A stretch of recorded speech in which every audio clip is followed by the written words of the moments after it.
screen? No, it's okay. Okay. Yeah. Hey, everyone. Welcome. We are excited to have you here for our first Transportation Tuesday live stream event. And we have a special guest on already here with us. This is Lindsey Hayward. And, hey, everybody.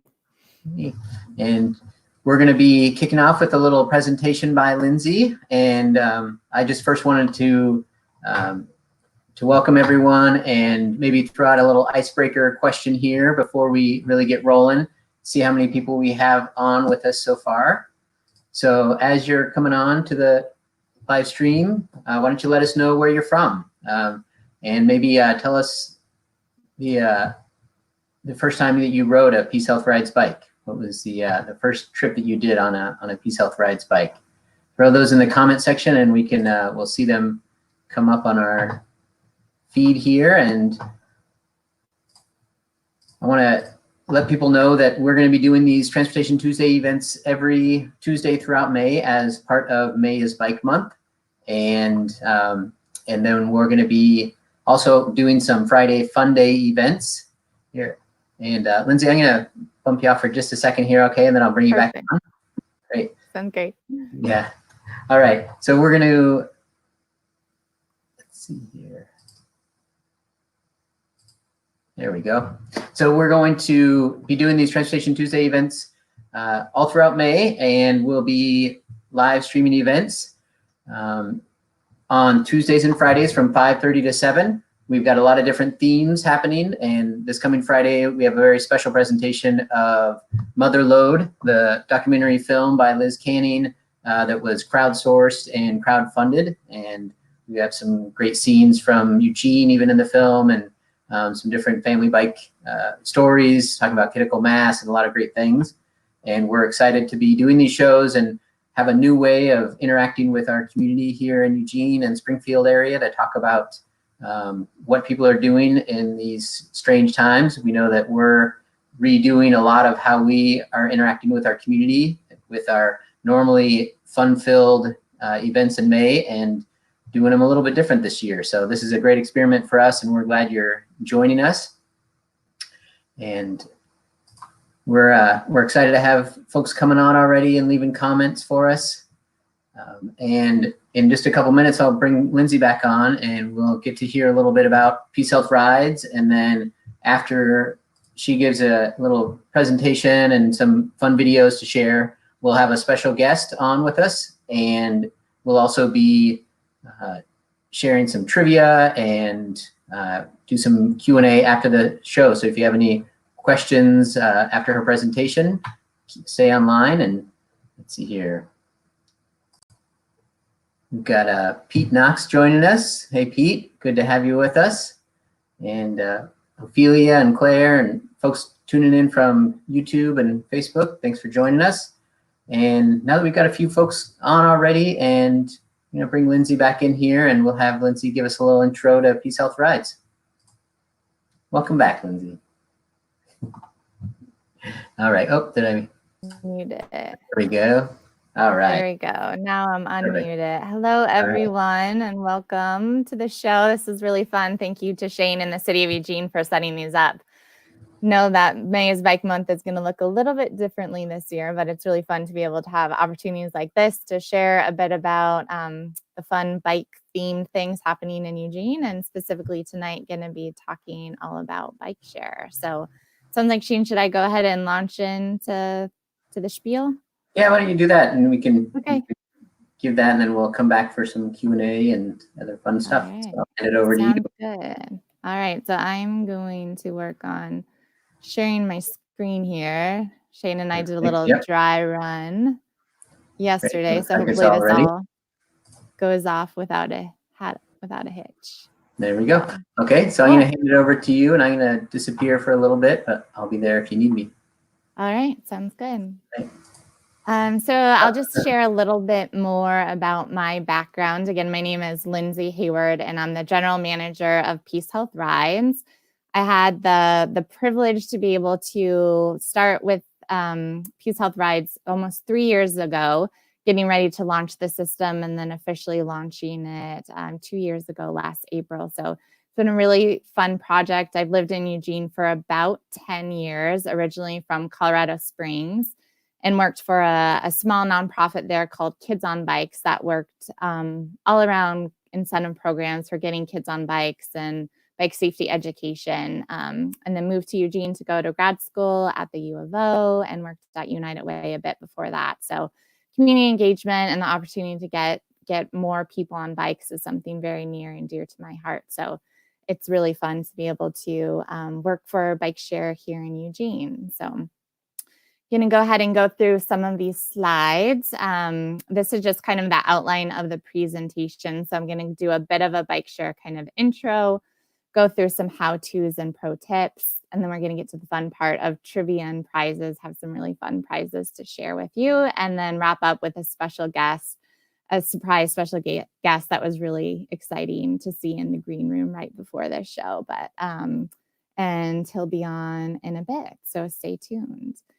So before I start with the official presentation, I always like to start with this quote: "Nothing compares to the simple pleasure of riding a bike." And I'm sure for many of you tuning in today and everything going on with May is Bike Month, you really understand this quote, especially at a time like this, the joy of getting on a bike. Particularly if you have a cute little dog, as my friend Heather with her dog Barnaby that has a tie-dyed shirt and a little pink helmet, is even more joyous. So just always like to start with that quote. And really the overall purpose and goal of Bike Share is to get more people to experience that joy and the joy of discovering Eugene on a bike. So specifically, I'll be talking about PeaceHealth Rides, but I did want to kind of tee this up to talk more broadly about Bike Share in general. So throughout history, it's looked very differently, especially most recent history. So it started originally in 1965 in the Netherlands with the White Bicycle Project. I'm sure many of you have heard about that, but they were spray painted bikes that were left throughout the city. Really kind of inspirational program. And from there, it's kind of transitioned along the way. I think some more kind of traditional bike share systems people are familiar with would be City Bike in New York City, Divvy in Chicago. A lot of kind of large cities created these dock-based systems. You see a photo there in New York. From there, we kind of saw this really big expansion in China, and probably not some of the more positive photos, but of these big bike piles of these more cheaply made bicycles springing up and really starting in China. And then other programs, you see some Lime bikes here in Seattle, electric bikes, but that were more not dock-based, but that could have a little bit more flexibility, and we're kind of showing some different business models. So just wanted to start with kind of an overview and recognition that bike share has looked very different in different places and different points of history. And we'll see with COVID-19 and the future of micromobility and how cities are looking at this, that will probably continue to change. So what is PeaceHealth Rides? I'm sure many of you are familiar with it now that we've been around a few years. It sounds like a few folks have tried it with Shane's intro question.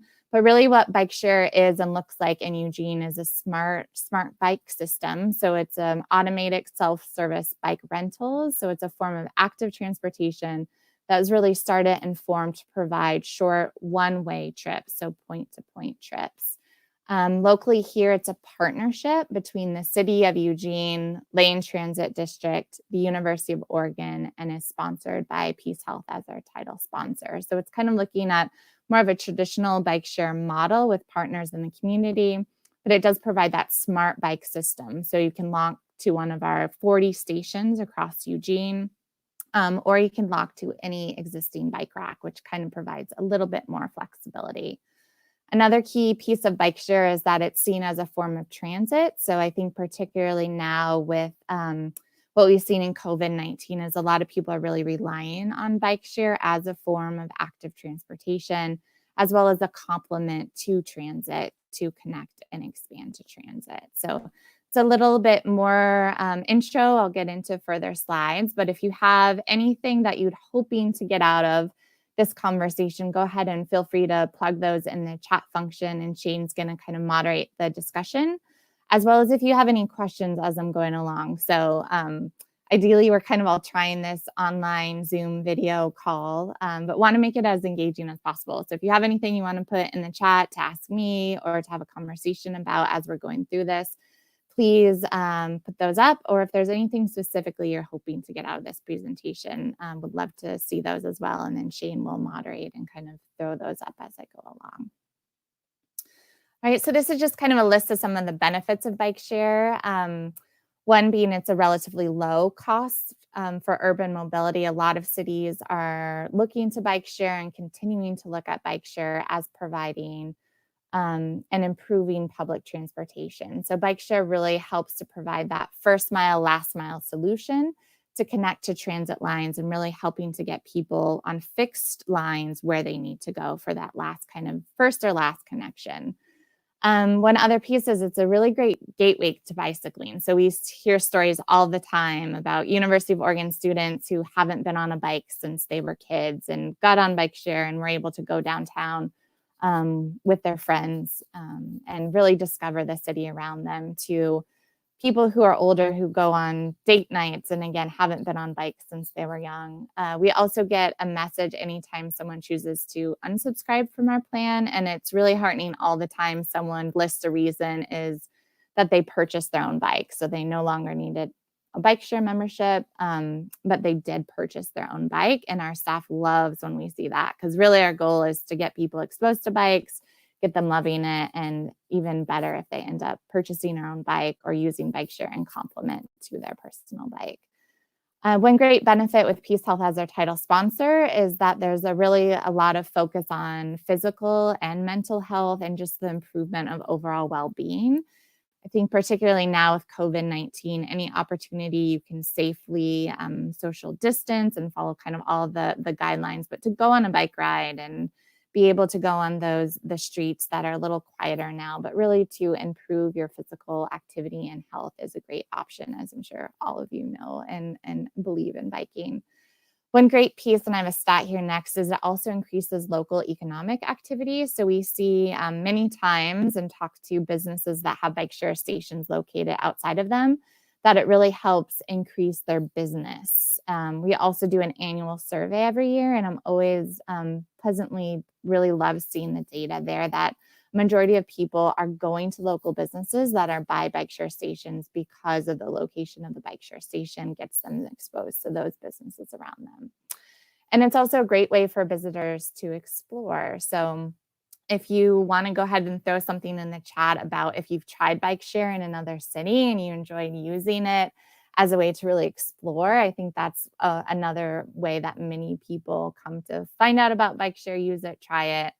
I know my first time using it was in Miami. I don't even know how many years ago, but it was with my dad, and he hadn't been on a bike in a long time. And so we got on the bike share bikes and kind of went along the boardwalk, and just the smile on his face is something I'll never forget, and that memory of being on vacation with my parents. So if you'd like to share how other places where you've used bike share, please put those up and share what you have there in the comments. So for our people who like data, these are just some more kind of resources and specific studies that were done about bike share. The first one speaks to kind of that reduction in stress and weight loss.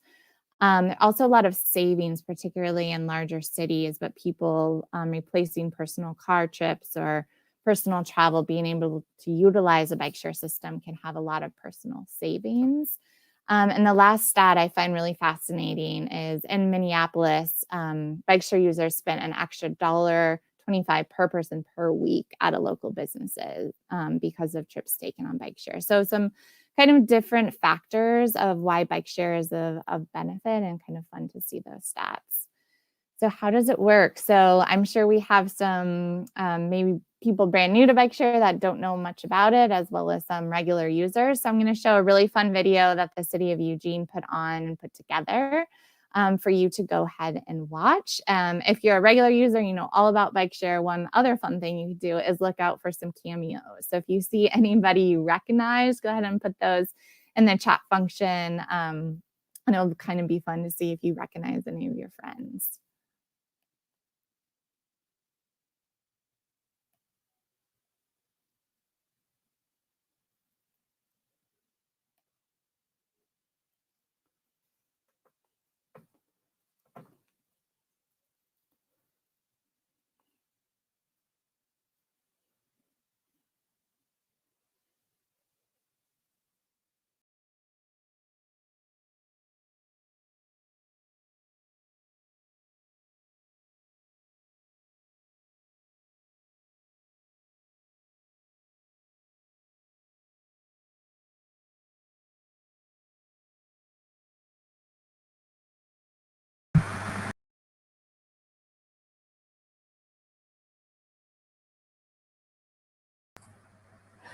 Hey, Lindsey. Is it?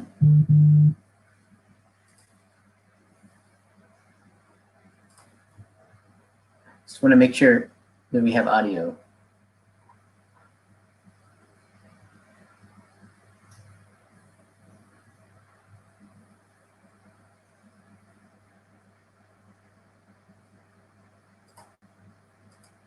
Okay, maybe it's me. Hey. Yeah, I apologize for that, Shane. I don't think this is working, and I'm not sure. All right. Let me see here. Yeah, no audio. So maybe if you close it down and then try to open it up again with the audio on. Yes. Okay. Yeah. Let's try this again. I apologize. Shane and I did test this.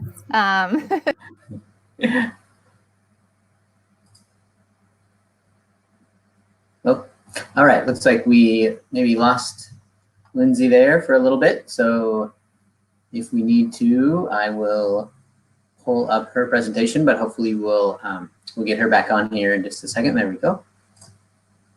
There we go. Welcome back. Yeah. So you want to do your share screen? Yes. Yeah. And click that audio button. Yep. That sounds great. Yeah, I apologize. Shane and I tried this yesterday, and I made the exact same mistake. We were saying that audio should automatically be on, but it's not. It should be. We are going to try the video again. All right. And hopefully it works this time. Perfect. So there's not a live thing without technical. There we go. That's right. It makes it real. Here we go. Yeah, it makes it totally real. Welcome to PeaceHealth Rides, an easy and affordable bike share program just for Eugene. These bikes are available for short-term use, making it easy to get to work, run a few errands, or just go for a joyride. To get started with bike share, create an account on the website or use the PeaceHealth Rides mobile app. Select your network and membership plan, enter your payment information, and choose a 4-digit PIN code. Once registered, you'll be given an account number. When you choose your bike, you can unlock it by keying in your account number on the back of the bike. Press the green check mark and enter your PIN code. Remove the U-bar and place it in the holster. Once it's unlocked, the front and rear lights will automatically turn on. You can adjust the seat for comfort and store up to 20 pounds in the basket. To reserve a bike in advance, use the mobile app or web browser. Click on the map icon to find nearby bikes and stations, and complete your reservation.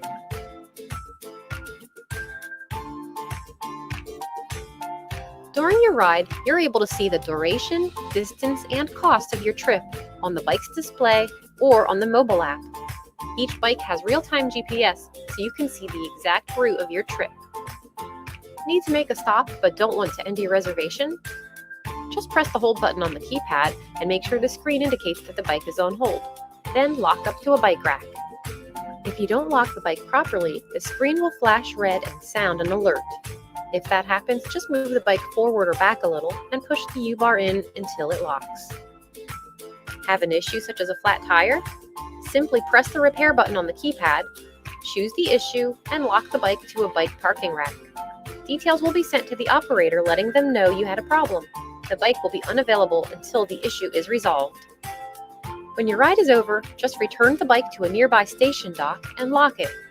Check the screen to make sure the reservation is complete. The screen will blink green and say, "Thank you." PeaceHealth Ride bikes work with regular bike racks. If the station is full, you can lock the bike to a rack within 100 feet of a station for no additional fee. You can also lock the bike anywhere in the system area for a small extra fee. Pick up one of those bikes and return it to a station to earn a credit. PeaceHealth Rides. Ride with us.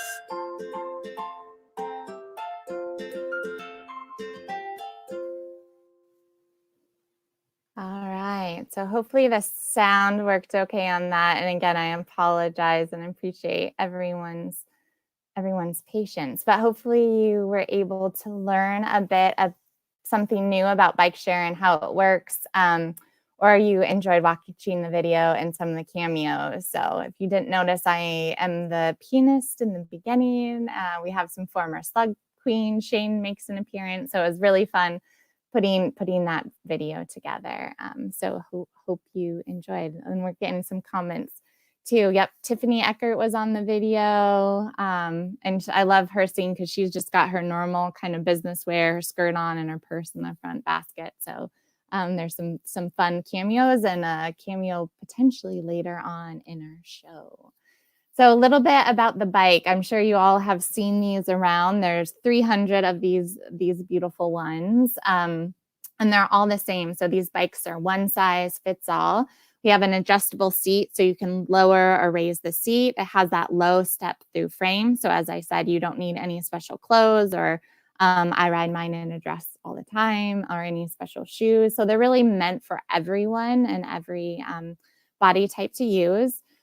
This next kind of graphic is a fun one that just shouts out kind of some of those special features.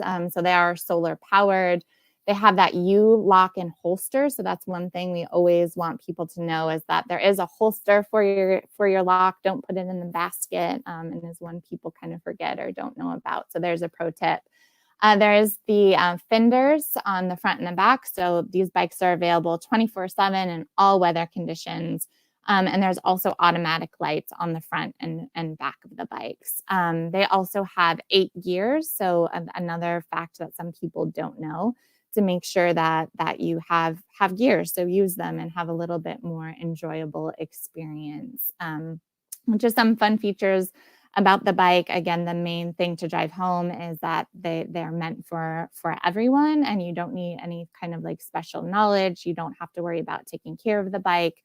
There is a repair feature on the back, so you can always report something if there is an issue. And then that U-bar provides some flexibility to lock at one of our hubs or to a bike rack within the system for a small fee. And there'll be a bit about that in a bit. So pricing, how does it work? The main thing you want to do is sign up online, or you can also download our app. And we have different options for how much you expect to use it. So there's a per trip plan. There's also monthly memberships. That's a really great deal if you plan to utilize bike share more consistently. We also have special rates for the University of Oregon. So students, faculty, and staff get an even bigger discount, which is great.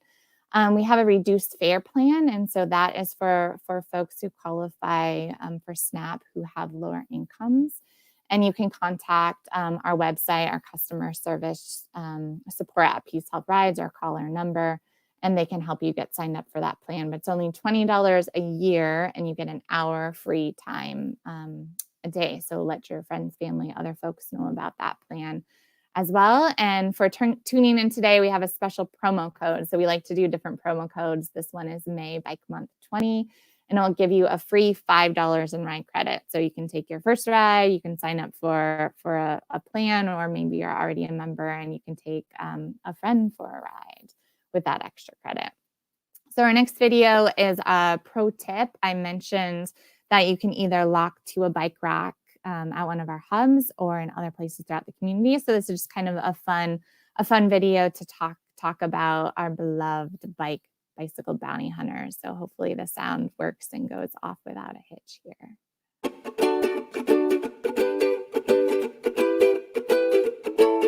You can earn ride credits. There are 2 ways to do it. Number 1, bike bounty.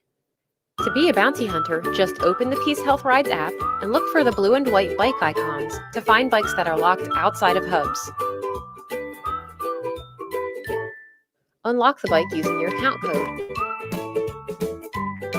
When you return the bike, lock it to an official hub and a $1 credit will appear on your account.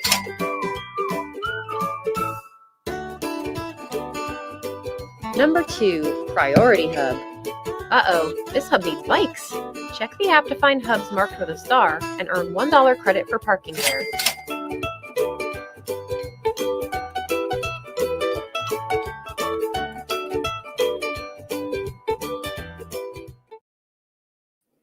All right, so that's one of my favorite videos. It's Megan. If you haven't met Megan, she's on our staff and is amazing, and also features in these different pro tip videos. So we have 9 of them that are on our YouTube channel that you can check out.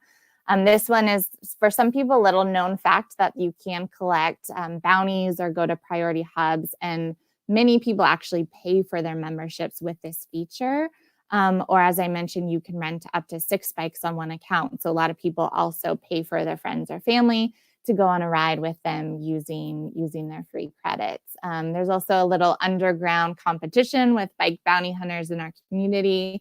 If you're one of those people and you want to pop on and kind of talk about your experience, or if you want to brag about how many ride credits you have, I know there's a bit of kind of underground leaderboard in our community of people who do bike bounty hunting, or people who go for exercise and go around and collect bikes in non-COVID times. But we really do appreciate people who do help us out with this to earn ride credits, but also for our staff and other users. It really helps to collect the bikes at hubs to make sure that they're available for others. Hey, So a bit about question there on the Jane. you see the comments on the screen there? I see. We have a question from Michaela about, does that mean you get $2 for locking a bike bounty back to a priority hub? So great question, Michaela. And I've tested this out when we first had the feature with my friend, and unfortunately you just get one. You can't double dip. So if you get an out of hub bike back to a priority hub, you still just get $1. You don't get $1 for each thing. But great question. It's kind of a glitch in the software system. So thank you for the question, and keep those questions coming. And Shane, please just pipe in if somebody has a question. That's great. All right, so next piece I want to briefly talk about is our system area. So you see a map here that has all 40 stations. So those are the ones highlighted in green with the little numbers of how many bikes are available, as well as the blue dots. So those would be ones that are out of hub. So if you went and found that bike and you brought it back to hub, you get your $1 credit. But the app is the best place to go. There's a lot of functionality on the app that you can reserve bikes ahead of time on the app as well. You can see there. So our system area has a specific boundary. So you are allowed to ride outside of the boundary, but we want all of bikes to come back when you're finished with your ride inside the system area. One way that you can reduce that $25 fee is if you put a bike on hold. So say you're going out to Trader Joe's, which is outside of the system area, you can use the hold feature. That bike will be held for you, and then you can bring it back and your rental inside the system area and not get charged the $25. So there are a few different kind of stipulations and rules and fees that are important for people to understand. I'll also say, if you ever have a problem or question, please reach out to our customer service and they can help you. So 40 stations, 39 of those are what you see here. There's a bonus station out at PeaceHealth River Bend, where bikes are also available. And these stations, it was a few years ago that we worked on this, but we did a crowdsourced campaign where people could vote for stations. We continue to take input. So if you have ideas for where you'd like to see a station or the system barrier boundaries expanded, please do let us know through our customer service channel, or you can put them up now if you have ideas. And again, we're constantly evaluating and looking at what stations are in highly dense areas, where do they connect with transit, where are great stations that connect to our existing and really great bike infrastructure, where are their destination points. So there's a kind of a lot of different factors that we're looking at, and we want to have a really dense system area. So anytime you're at a station, you're about 2 to 5 blocks away from an adjoining station. Hey, Lindsey, we got a question here from Laura earlier that I wanted to bring up now, since you're talking about where the stations are. And yeah, had a question about bike share in Springfield. Yes, yeah. So bike share in Springfield, we've been working with city staff there, Emma Newman, as well as city council presented to them a few months back about the potential and interest of bike share expanding into Springfield.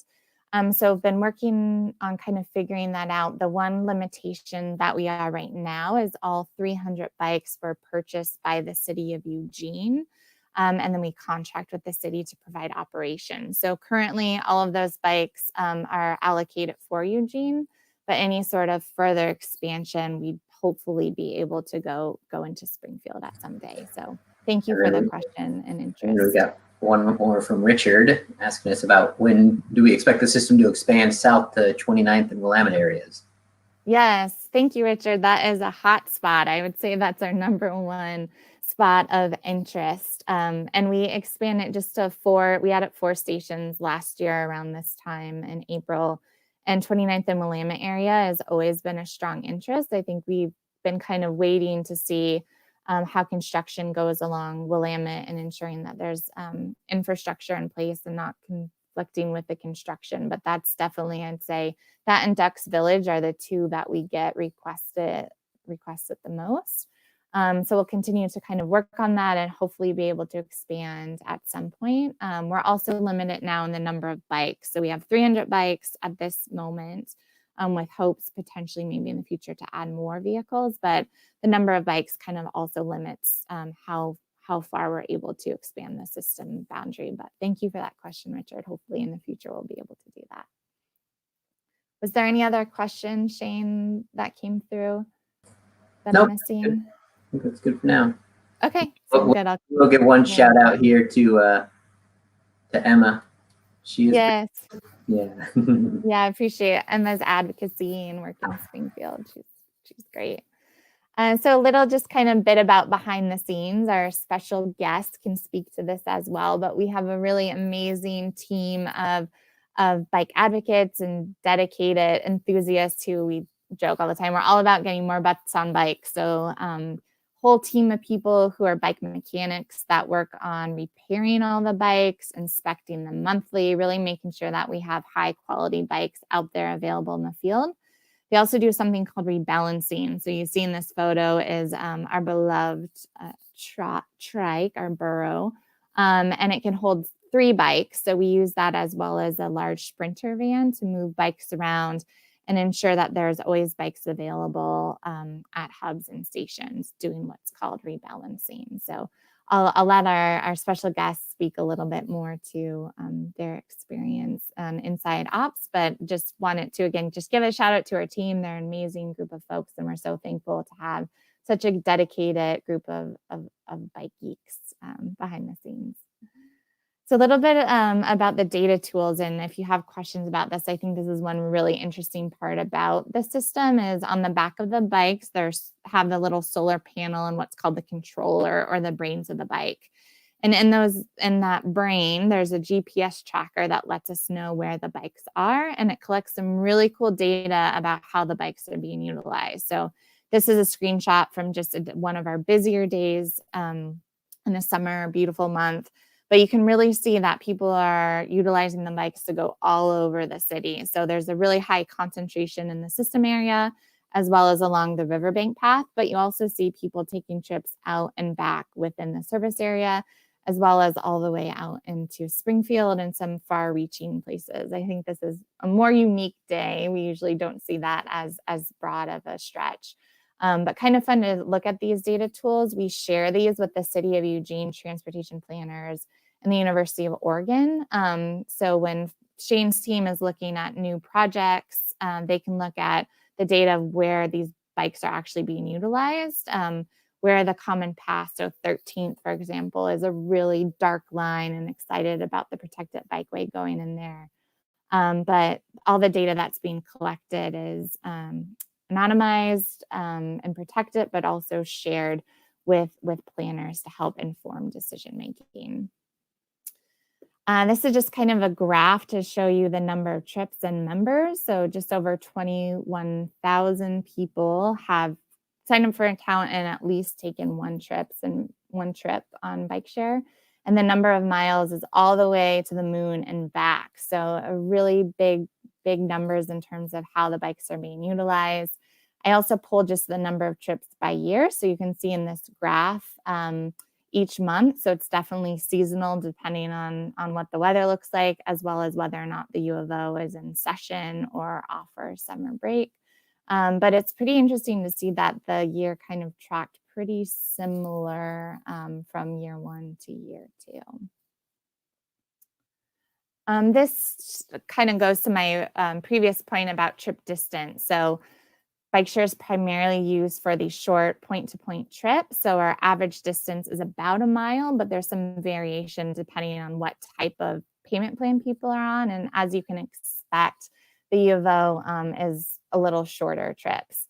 One interesting kind of fact is with COVID-19, we're seeing the number of trip length significantly expand. So anywhere from 2 to 5 times the length, depending on payment plan, of where people are normally riding and how far of distance they're going. So I wanted just to throw up a few photos and shout outs of what we call Humans of Bike Share. So I'm sure some of you are familiar with Humans of New York. We kind of took the concept and highlight different user stories. So stories about how people are utilizing and incorporating bike share into their life. So some really fun stories about creative ways people utilize bike share, as well as just some fun community events. So we've done a series of mural tours. Hopefully we'll maybe be able to do some this summer, at least have information on ways people can do them themselves. But mural tours are always popular. Group rides, we're always doing those, educational events. We have a really awesome partnership with Friends of Trees every winter for getting people out doing plantings, utilizing the bikes and those trees, as you can see, fit perfectly in the basket. So I also like to highlight these stories on our social media. If you don't follow us, give us a follow or a newsletter. We had a story this month about some users making masks and donating those. So fun ways to kind of highlight our community. Hey, real quick, Lindsay, back to that last one there. We had someone ask about how much work you've done with Live Move at the U of O.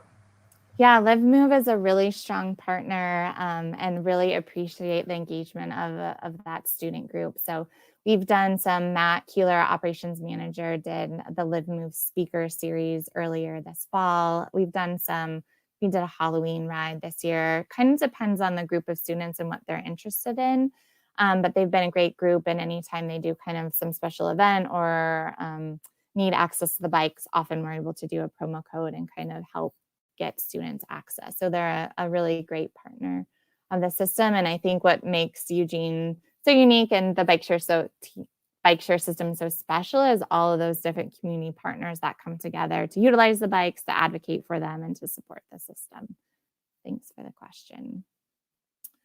So what's next for Eugene? I think it's my last slide before the long-awaited trivia, I'm sure. But I think with COVID-19, we're definitely looking, I think the whole world and industry and different businesses are looking at what the future looks like with a little more uncertainty. But we're very thankful to be able to continue to stay open. So thank you to our staff in the city, really saw bike share as an essential service. And we're seeing, depending on the day, 10 to 20% of our rides are coming from brand new people trying the system. So it's definitely a resource for our community, and we're thankful to be able to stay open. We are constantly sharing tips about ensuring that people are staying safe while they're utilizing the system during COVID-19, and have done a number of things to ensure the safety of our staff and users. But kind of further beyond what the future holds is more uncertain. I think we're always hopeful to be able to get more bikes, to be able to expand the system area, and just to continue to be responsive to the community needs and what we can do in terms of providing a great service. So I also just listed kind of our overall goals. I don't have like a great answer for what's next. We could, if folks have specific questions, there is so much unknown, but our goals are always around a great ridership experience. So increasing the number of people trying bike share, for people to try it, make sure that the bikes are of high quality and really great experience when they do use them. And then I talked about building community. So in the past, we've done a lot around group rides, community outreach events, special tours, working with conferences, hotels, kind of wherever the community needs us and is interested in partnering, we're always up for it. So keep that in mind. And then just wanted to share kind of a fun little stat about the past 2 years and a little image about some things we've been up to. We had a quick question from Richard about the future and when you expect system to expand. Oh, sorry, that was the wrong one. You did another one. Sorry. When do you see e-bikes being added to the fleet? Yes, thank you, Richard. So that's the other big question I think people keep asking, and we're very hopeful we'll be able to incorporate e-bikes as well someday. But the system is now operated and was acquired by Jump, and they produce, if you've seen in other cities, a really fun, bright electric red e-bike. So it looks very similar to our bikes, but it has a pedal assist that is an option in other cities. So that could potentially be something that we see. I'm sure if Shane would like to, the city of Eugene is also looking at scooters, or maybe there's another kind of forum to talk about scooters. I know is the other kind of exciting electric e-mobility option that could potentially be coming to Eugene. But the short answer is no plans yet, Richard, but it's something I'm hopeful we'll be able to do, is incorporate e-bikes when the time makes sense and we're able to. So that's all I had for the presentation. Next is trivia and prizes. So I don't know, Shane, if I should go straight into the trivia? Yeah, sure. Do you want to do, you want to do trivia and then bring our special guest on? Sure. Yes. No, All right. patiently waiting in the green room.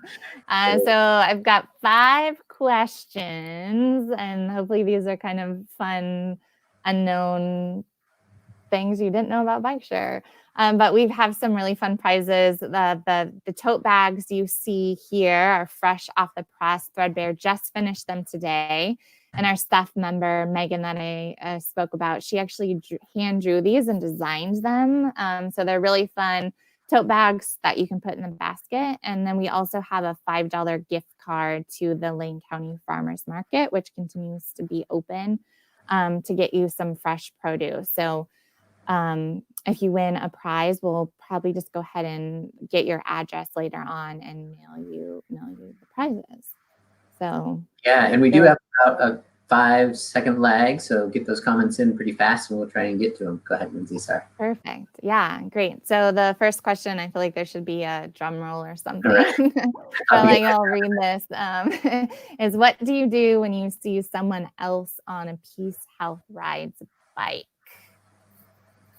So kind of think about that. You can put a creative answer too, but there's a specific thing you do when you're riding by someone else when you see them on a PeaceHealth Rides bike. And I'll just kind of wait for you, Shane, when I should reveal the answer or who gets it. We're still waiting on someone to bring in. Is this, I'm curious, have you heard of this from in other communities doing something similar, or what was the, I know we filmed some of this for some of our intro videos. We have a fun video about this as well. And maybe our special guests can speak to where it came from, because I think maybe it was just something our staff made up and kind of just caught on.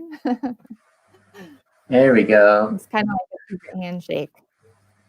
So there's part of it, right? Here we got from John Larson, friend, ring the bell. Yeah, sure. I think that counts. Yep. Yeah. The what we call, but ring the bell, but what we call the ding ding peace wave. So I'll go ahead and see if this video works. Short one.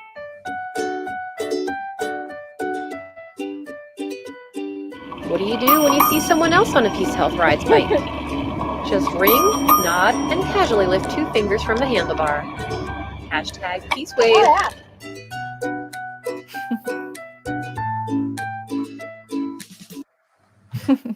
That's kind of fun. So yeah, hashtag peace wave. I forgot it said that. So yeah, next time you're on a ride, you can kind of throw up your hashtag peace wave and ding ding with the bell. So I just love it. It's a PeaceHealth peace ride, you know? It's so great. Yeah. Yeah, it's a fun one. So we're looking for, I guess I'll just read the next question. How did that idea for a bike share in Eugene first start? So if you do or don't know, and I didn't speak to this, but bike share has been an idea in Eugene for some time. And there was a certain kind of group that first had the idea get started. Giving more tips or hints. So you're looking for a group or a name of a... Yep, so looking for a group or an organization that kind of first wanted to get bike share started. How long ago was that? Good question. I'm kind of curious too what your answer is. Yeah, that's true. It probably depends on who you talk to. Because I remember go ahead. I just remember some conversations back in the early, well, like mid, like 2007 or so. Some folks were talking about having it happen before even some of the early plans. Claire asked to move. Close. Yeah, they've done go one step broader. They did some good things. They're the ones who helped bring 13th to life, but not involved in. Yeah. Richard Hughes. It's a close answer. So Richard says U of O outdoor program. Yes. Ding, ding, ding. Good job, Richard. So yeah, the U of O outdoor program and the bike program, I guess this answer specifically had the initial funding. So from ASUO, there was additional student fees that were left over. And you see a picture here of Brianna Orr applied for the funding and kind of was a brainchild of actually making it happen from that funding at the U of O. But it sounds like Shane knows of even earlier conversations. But the point being is Eugene Bike Share has been a long time coming, and a lot of different organizations and people worked to make this happen. Yeah, LTD and point-to-point solutions were involved with some of the City of Eugene's first bike share feasibility studies that were done back in about 2008, I think, was when we first were doing those feasibility studies or talking about it. And then, U of O stepped up and said, yeah, let's do it. So. Yep. Yeah. So really exciting to be able to kind of have the brainchild and the idea start with students, but then to be able to expand it beyond campus and connect the campus and community into one big system. We should see if Brianna is available. Let's see if she's up. We should bring her on. Yeah, that'd be great. Hey, Al, if you have Brianna's number, you give her a text and we can invite her in. It'd be fun to talk to her. All right, so you have 3 more questions, so 3 more chances for prizes, and this one can be a creative answer because I don't know if we knew what the theme officially was. But what was our float theme for last year's Sunday Streets Parade? So I'm sure as many of you know, the Save Eugene puts on a great Sunday Streets event, and then a few years ago kind of rebirthed the parade. And last year, our staff came together to put together a specific float. So I don't know if anyone will know what it was or remember, but you can also just put up a creative answer. Let's see, we're still waiting for some to come in. Float. And you did. How about a hint of what did you do the year before? Because you were in both years, right? Yeah, so the year before was the first year that we launched. And so we just invited any and all members that wanted to ride with us in the parade. And we had our awesome shirts that Shane's wearing, and people decorated their baskets. And then we had a bike trailer that Al Hungo helped design. And Lawton was in the trailer making smoothies. So we were giving out bike blended smoothies and kind of just people were riding together all as one to lead off the parade. And then this year, I'll give a small hint if nothing's come in, we utilized that rad burrow trike that you saw in a previous photo and used some paper mache. Yeah, it doesn't look like anyone's made a guess.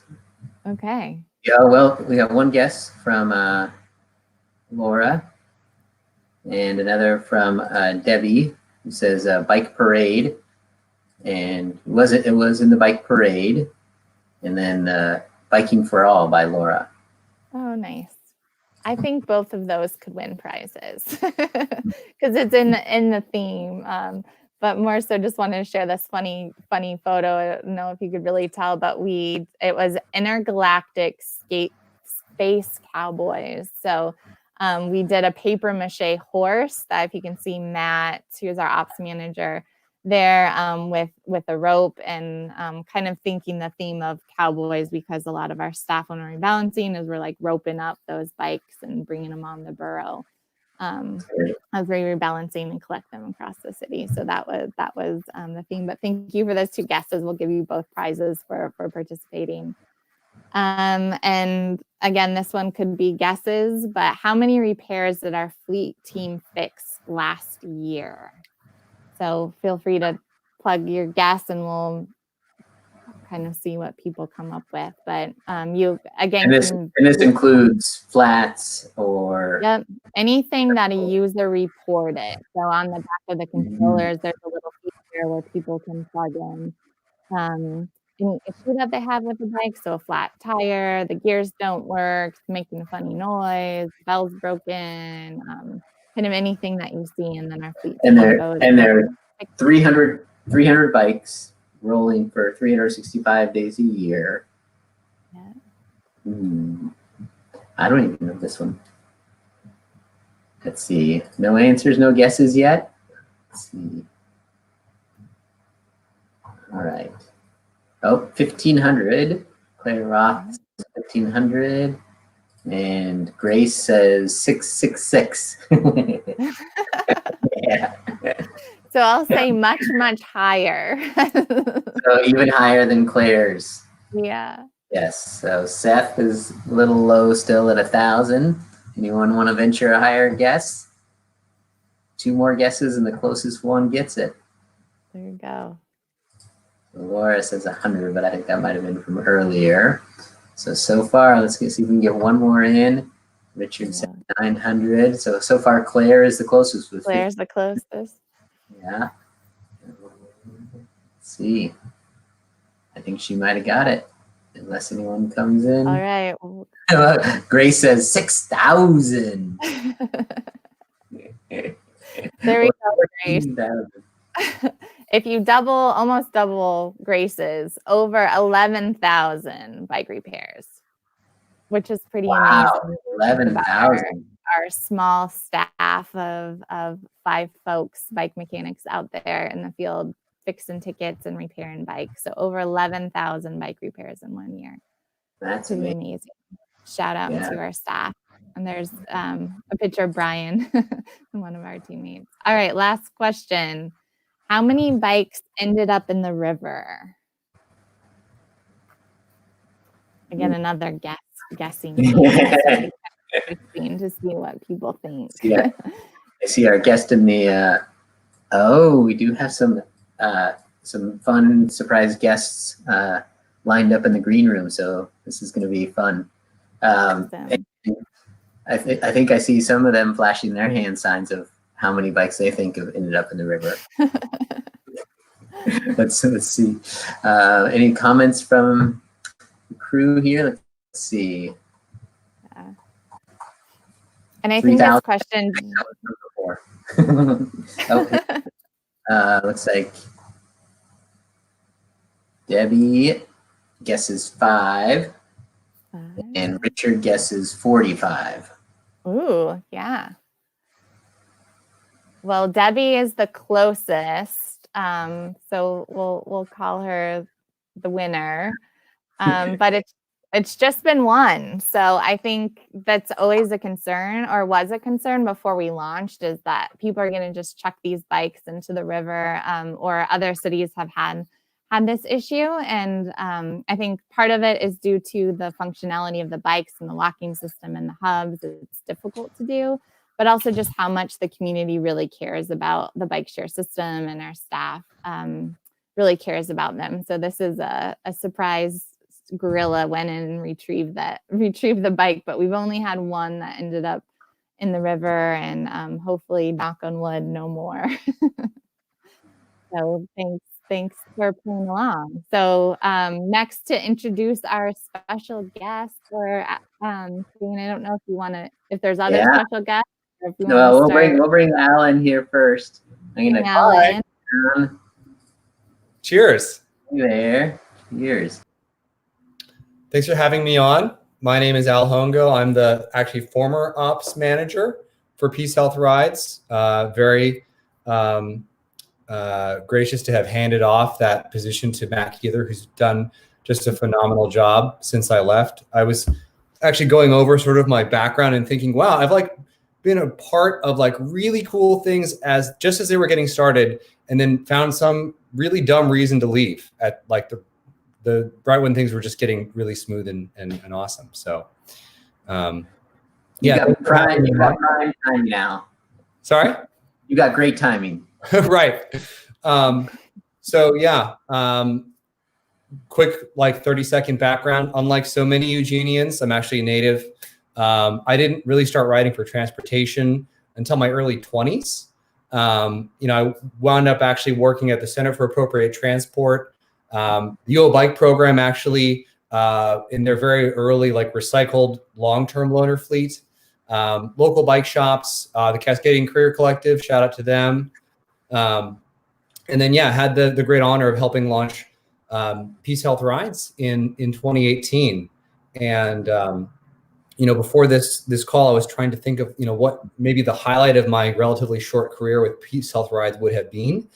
And I think it really ties in to what Lindsey was just talking about, how there's really, really strong community buy-in in Eugene's bike share system, which I think is something that kind of stands apart. And it has to do with a lot of things, part of which is that Lindsey actually got involved with the community, doing town hall meetings and trying to get buy-in at a very early stage, hearing people's concerns. And then, yeah, as we were approaching launch, reaching out to various really important local organizations beyond just the city, but, Live Move, the bike program, littler organizations like Friends of Trees that actually does, bicycle-based tree planting, and just really trying to connect at a very, very deep level of the fabric of Eugene's community. And Shay, I don't know if you were able to find a photo, but I would say like the absolute highlight, not just of working at PeaceHealth Rides, but probably like in my whole bike career, was the day before we pushed the big red button and made the bikes available to the community. We had to actually get them out of our warehouse and put them out on the street. And we had actually rented a big old box truck, and we're planning on putting almost all of them out that way. And we had invented this fun little sort of publicity stunt. We were going to try to put out, a couple of them using human power by utilizing bikes and trailers and, people like walking and using transit to get back. And there actually wound up being a problem with the motor vehicles. And we actually launched over half of the fleet of 300 bikes using almost exclusively human power. And that was just really, I think, heartwarming and really helped again create that community buy-in that I think really sets Eugene Bike Share apart. Since I moved on, I wound up working for Jump and helping launch Bike Share in a bunch of other cities, Denver, LA, Seattle, and so on.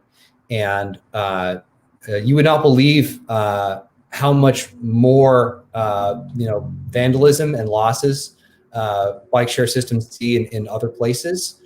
Presently, I actually work for a bike share system for a large corporate client in Menlo Park. And the losses that they see would just really make you shudder. But one really fun statistic, I guess I have a quiz question. Does anyone want to guess how many bikes have actually been lost or destroyed since PeaceHealth Rides launched over 2 years ago?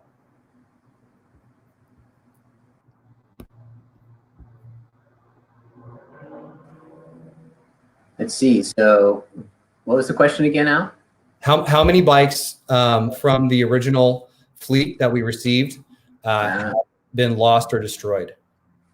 Oh, from the original fleet. That's a good question. I don't think I know that one either. 0. That's ding, great. ding, ding. That is correct. And that is actually a massive aberration from what is common in bike share. Yeah. Yep. That's great. Well, we I do have a couple other guests I want to bring on, and one of them had a question for you, but I think that he's already got an answer. It was one of your favorite memories. And so I'm going to bring Lindsey back in first and check in with her because I know she had to go at some point. Are you able to say more, Lindsey, or? I'm going to have to step off. I have an 8-month-old baby it's past his bedtime. So yeah, so that's we'll trying to entertain him. But wanted just to say thank you to everyone for tuning in. It was great to do this. Thank you, Shane, and a huge shout out to Al. It's so good to see you. I'm going to bring on a couple more folks, one to fill in for you a little bit here. Awesome. And then one other little surprise guest that we'll bring on here. I'm excited to see and have on. Oh, so great. It's so good to see you guys' faces. Welcome, Brianna. Thank you. Thanks. It was like such a surprise delight. Almost logged off after my computer, so I'm glad I didn't. Well, we're glad you didn't. Also, Lindsey was talking about the history and doing a trivia question about the roots of PeaceHealth Rides, and had a picture of you and talking about the U of O being the first ones to really step up and say, yeah, let's do this. And so I was like, oh, we should see if she wants to call in. So Yeah. good to have you. Yeah, good to see you all. Yeah. So lots of good questions. I know I have some questions for you, Brianna and Matt, and want to open it up to the audience. If you guys want to ask some questions, we got about 15 people left on here that can answer some questions. And Lindsey, I guess we'll say goodbye to you and let you take care of your little. Yeah, thank you. Sorry for running off. It's so great to see so many friends. And thank you all for doing this. Happy Bike Month. Happy Bike Month. Happy Bike Month. Bye. Okay, see ya. All right. Great. Well, Matt, I guess first welcome to you also. Thanks for joining us. Thanks. Happy to be here. And since we're talking a little history though, Brianna, I just want to check in with you and see how are you doing? What's new in Portland, and what kind of things are you working on? Oh my goodness. New in Portland. So I've been working on our Central City in Motion team. We are focused on delivering bike, ped, transit infrastructure in the Central City of Portland.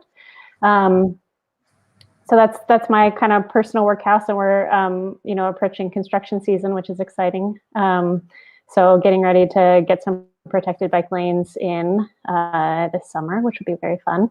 And then generally, I mean, gosh, in Portland, PBOT just announced that we're going to be doing a Safe Streets, Slow Streets initiative. So using our neighborhood greenway network essentially to discourage folks from driving in places that are really important for walking and biking right now, as people try to stay physically distant. So That's exciting. Yeah. That's great. Are you working on some of that project? To be determined. It just got announced like 3 days ago, and I was actually in the process of moving, so I haven't caught up yet. Yeah. Well, we're doing some of the same discussions here. We've been talking about it for a while, and we're trying to see what makes sense. So we're definitely going to be watching what Portland's doing. We've been talking with Oakland, and they've got a really great program going on there too. So They do.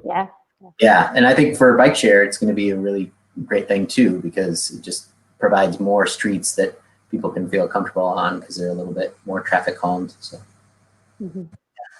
yeah, cool. Any early memories of bike share and sort of how the launch?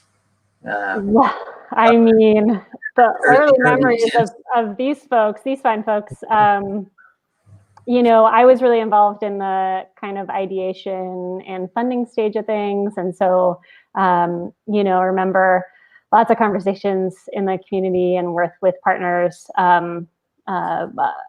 some trying to convince folks that this was a great idea and that bikes wouldn't get lost. And then some who are just so excited and saying, why can't we have it tomorrow? And how big is it going to be? And things like that. So, I think I was trying to think back on some of my favorite memories after Al talked about his. I mean, honestly, getting funding was great and daunting at the same time.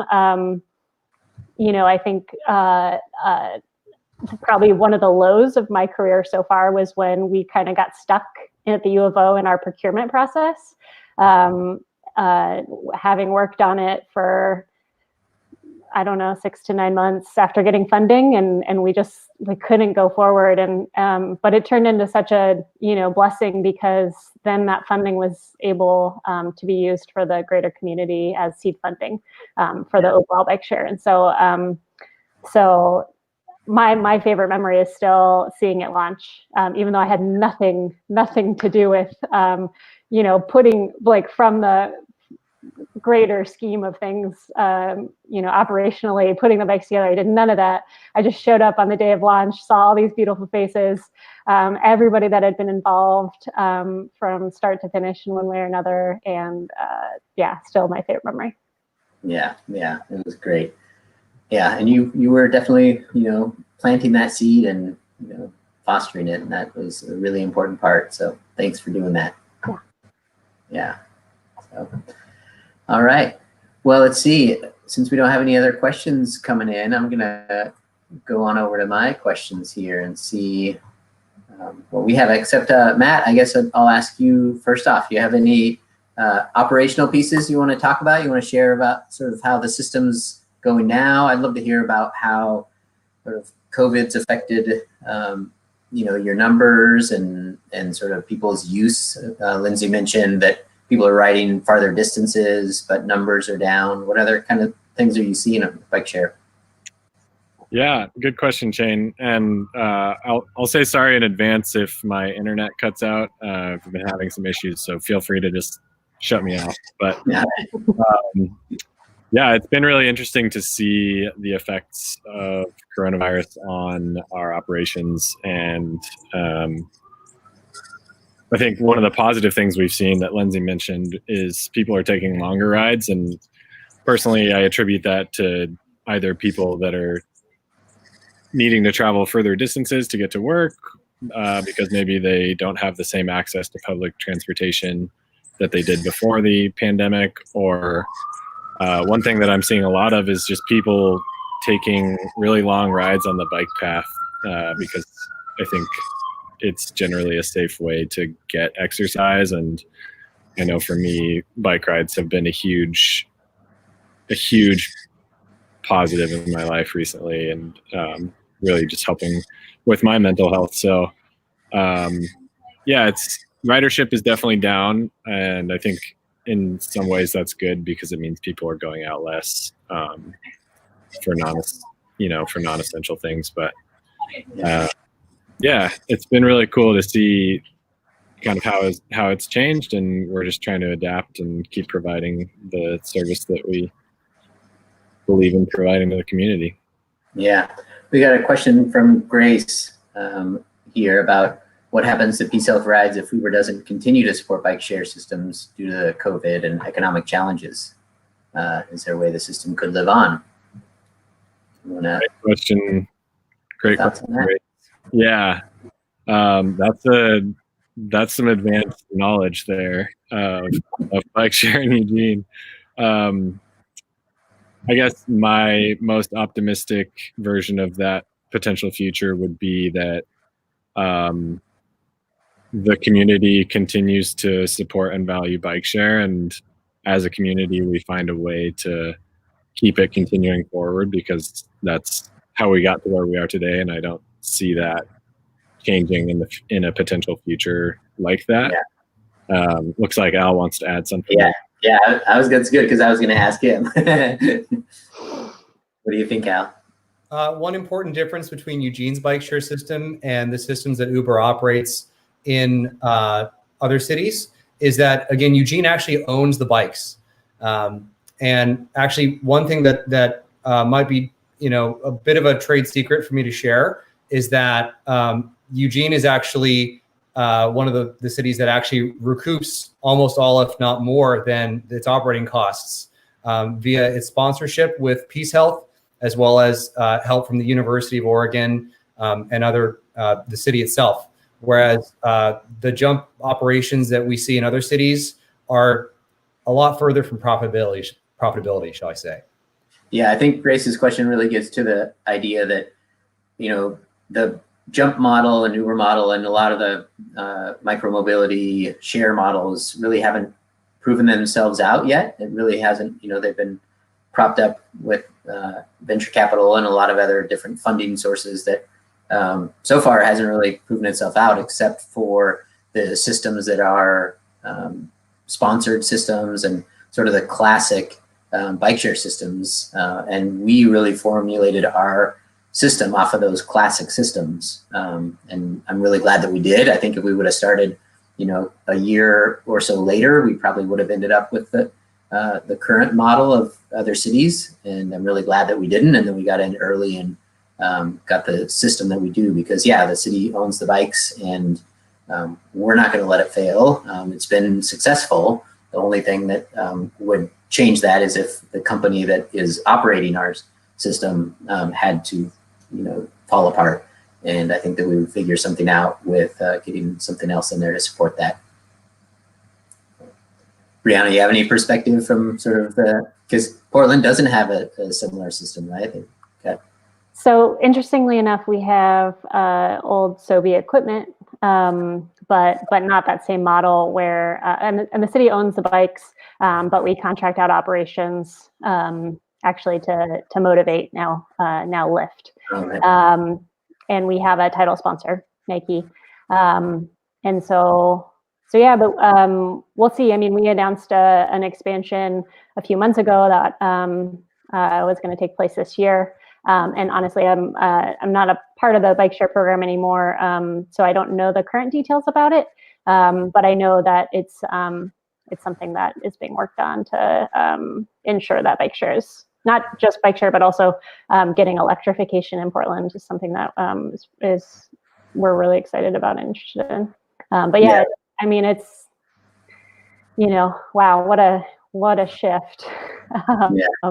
It was a quick burn, Mm-hmm. and I'm interested to see what happens next. And I think it's interesting. I'm actually in graduate school right now as well at Portland State University, and reminded in my virtual class today that all of our transit systems started privately, right? So bus and rail and streetcar, all private venture, really.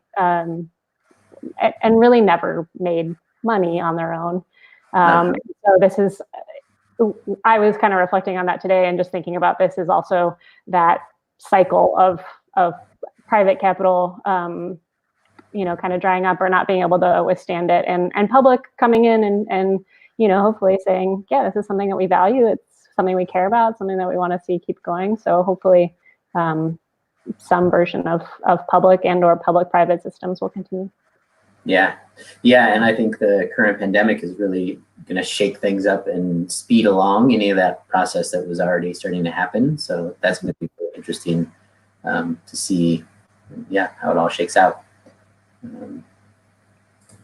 And so Grace is giving us another good question here of ways that we're thinking about incentivizing active transportation as a way of moving through and recovering from the current pandemic.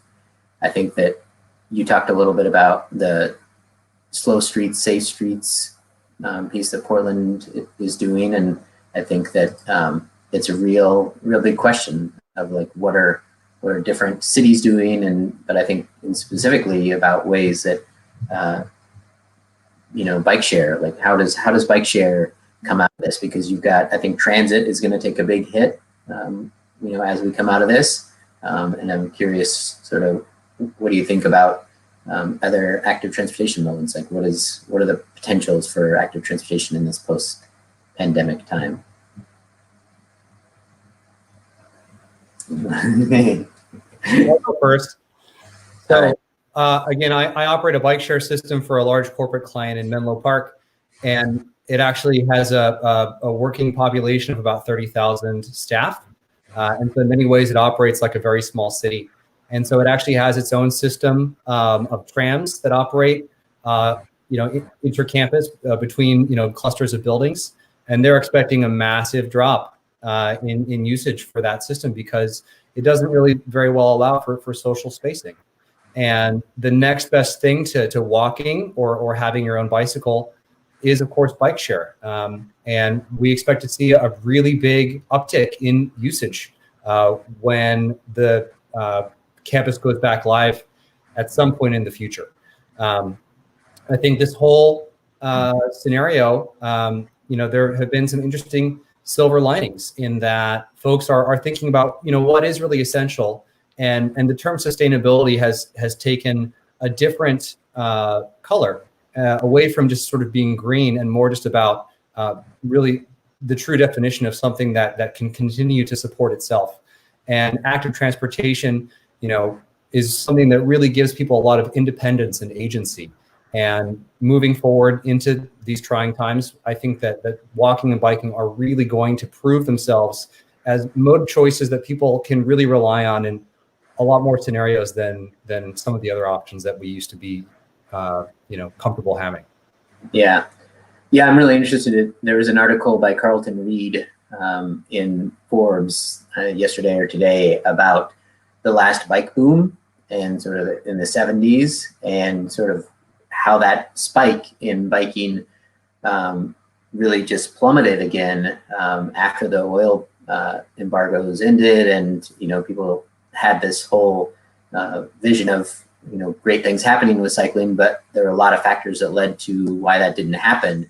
And I think some of that was infrastructure, and some of that was the type of bikes people were using and sort of the culture behind it. But I think that as we leave this, as we enter the post-pandemic time, I think we were already seeing some sort of bike boom happening. And I think that we have the potential of seeing something grander happening and having a much stronger foundation than we had in the 70s. It'll be interesting to see sort of how that all plays out in the next year or two. Yeah, I would agree with that. I mean, I think that part of coming out of here is what's financially feasible for folks on a personal level, right? I think that walking and biking is just going to be, they're just going to be easier options economically for a lot of families. And I think that translates, something that I'm working on is just creating more space for people to walk and bike in Portland. And so, I think I'm starting to feel a little bit more appetite, a little less resistance to creating that space. And so that is a silver lining, I think, that we have right now, is maybe a little more momentum and support for something like that. Unfortunately, it comes out of people being in really dire financial hardship. But I also remember that in 2008, when oil and gas prices spiked up to almost $5 a gallon in Oregon, and people started biking a lot more, and it was kind of an exciting time to be in bike advocacy, at least. Yeah. Again, that's I'll add just one more thing to that for Grace to speak a little bit more to what we're doing in Eugene right now with PeaceHealth Rides. Currently, we haven't really been able to focus on incentivizing active transportation and more focused on, how do we continue operations and keep our staff safe. But that being said, I think there are a lot of really great opportunities moving forward, like Brianna and Al and Shane have said. And also, if you have any ideas around that, please feel free to reach out, because that's absolutely something we're looking into doing, and would love some thoughts on that.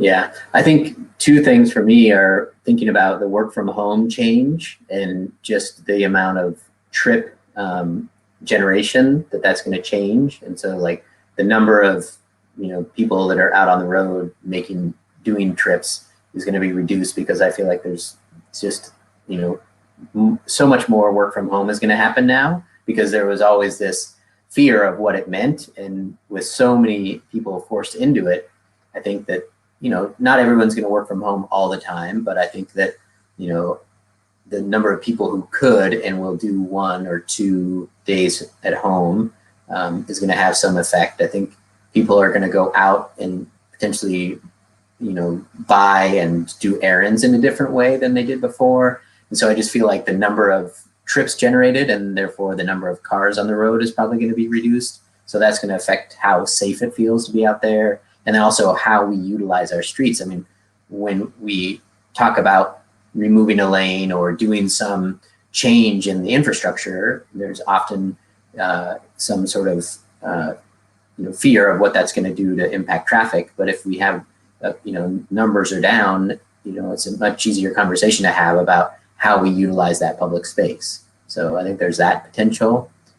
I'm really interested to see what happens with micromobility in general. There was all this going on with scooters and e-bikes and the potential of e-micromobility that is either going to be wiped out for a while or is going to come back even stronger after this. And so I'm really curious to see how we address that locally. Like the city of Eugene is still planning to put out an RFP, request for proposal for a scooter system in Eugene. And it's, we'll see sort of what it looks like. It's just going to be a pilot.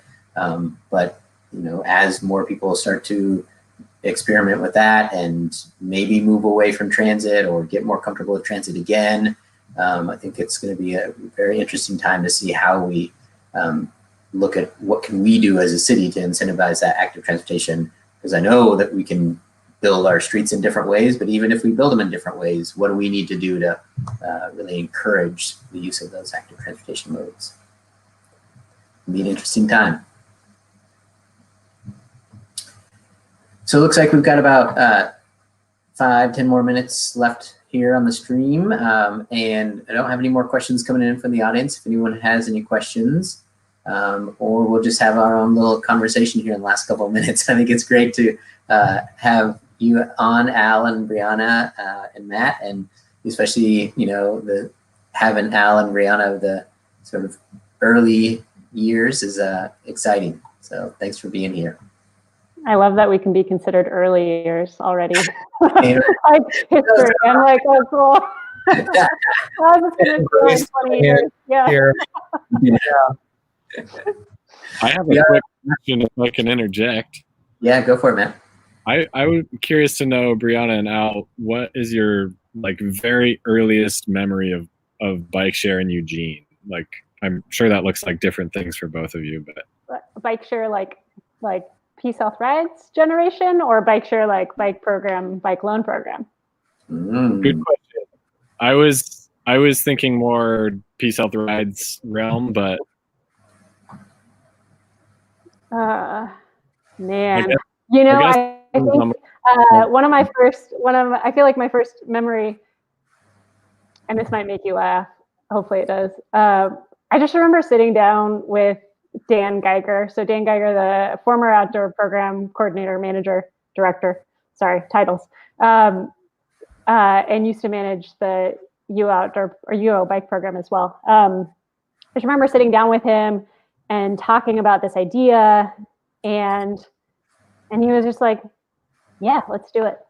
Yeah, why don't you spend some time, write a proposal, see what happens, see if somebody will give us some money. And that's just like, I just kind of love that. That's sometimes how these things happen, that, it's just somebody had a little bit of enough gumption and willingness to try, and willingness to support, and of course, had, tons of experience writing proposals and putting together a budget and all that sort of stuff. But I think there are those moments where someone can say no and someone can say yes. And so I'm just, that's one of my first memories, is him saying yes. That's really cool. Yeah. I'd say mine is actually kind of similar. I was actually a student and I was working on a story for the University of Oregon's fledgling entertainment magazine. It was called The Oregon Voice. I don't know if it still exists. And I was asked to cover a student government budget hearing.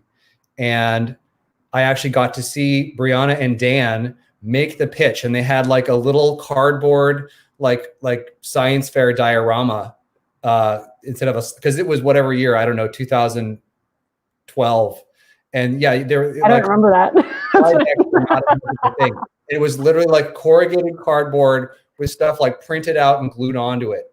And like they were proposing like, hey, there's this budget surplus. We should do this bike share program. And it was before the bike program was even the bike program. It was the bike loan program. Yeah. And then, yeah, out of that wound up actually working on that fleet, with Matt, hammering on. I think there was a slide earlier with like a purple Peugeot. And I was like, the rear basket on that thing was a total pain in the butt.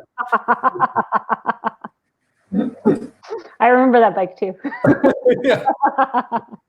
Hey, Al, the one photo that I found was on my Instagram with because you were talking about the distribution of the bikes when we got the fleet out. So this was was on distribution day. That's so cool. Yeah, warm fuzzies all over. It's, to my knowledge, still the only bike share launch that used bikes to distribute them. Which is so Eugene. Like that is like quintessential. Yeah. Love it. Yeah. It was great. Yeah. Okay. Cool. Let's see if there's any others. Maybe, can I ask a question, which is not bike share related, but it's like, like what's your favorite activity in the last month and a half? Like what's keeping you happy and sane? Matt kind of answered, but maybe something else besides biking, Matt. Yeah, a big one for me has been gardening. I recently built a little greenhouse with my wife, and we're just reclaiming every square inch of our yard to grow vegetables and native plants and just anything. And it's been really hopeful, and I feel really lucky to be where I am and have that opportunity. But gardening. Oh my gosh. This has been my sanity. It was building with my kids. I've been doing a lot of Legos with my kids. And so we've done a lot of different projects. Let's see, I don't know if That's amazing. I was super excited to find. There's only a couple of those Lego bikes out there. I mean, there's a whole like bike that you can get, but then actually the built up ones. This is one my daughter did, but yeah, we've been having fun with Legos. So that's what I've been doing for some sanity. So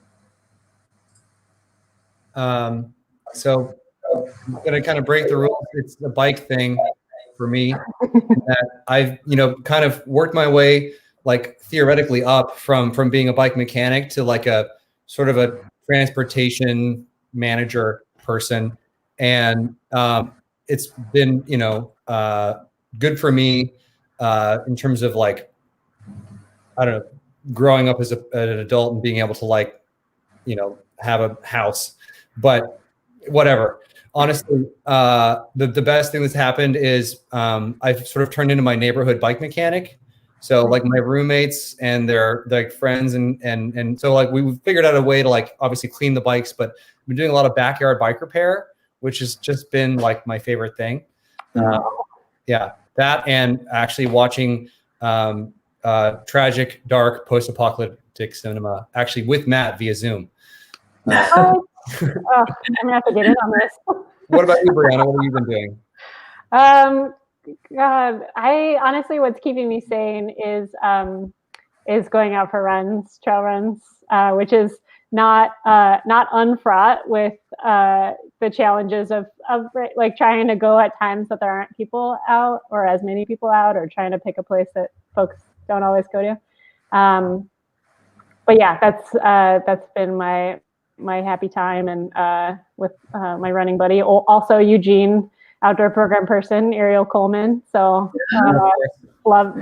So we run 6 feet apart from each other. Yeah. Nice. Mm-hmm. Well, since you brought up watching some post-apocalyptic movies, I will make this time to make a plug for our Friday live stream event that we're going to do, which is we're doing a screening of Motherload, which is the documentary film about cargo bikes and family biking.